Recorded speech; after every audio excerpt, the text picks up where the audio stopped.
শক্তিশালী একজন নবী ছিল। উনি মালাকুল মাউতকে বলেছিলেন, মালাকুল মাউত, আমার মৃত্যুর সামান্য কিছু আগে আমারে বইলো, আমার একটা কাজ আছে। মালাকুল মাউত মৃত্যুর কিছু সময় আগে এসে বলল, সুলাইমান, সময় শেষ, অল্প কিছু সময় বাকি, কি করবেন করেন।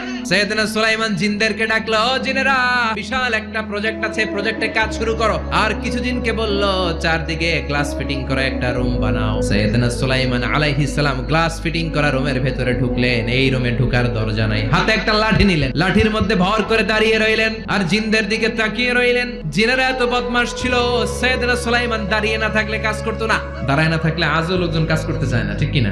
সুলাইমান আলাইহিস সালাম লাঠির মধ্যে ভর দিয়ে দাঁড়িয়ে রইলেন আর বললেন, কাজ করো। জিনেরাও কাজ শুরু করলো। ওদিকে মালাকুল মাউত এসে বলল, সুলাইমান, সময় তো শেষ। সুলাইমান বলে, সমস্যা নাই, রূহ কবজ করো।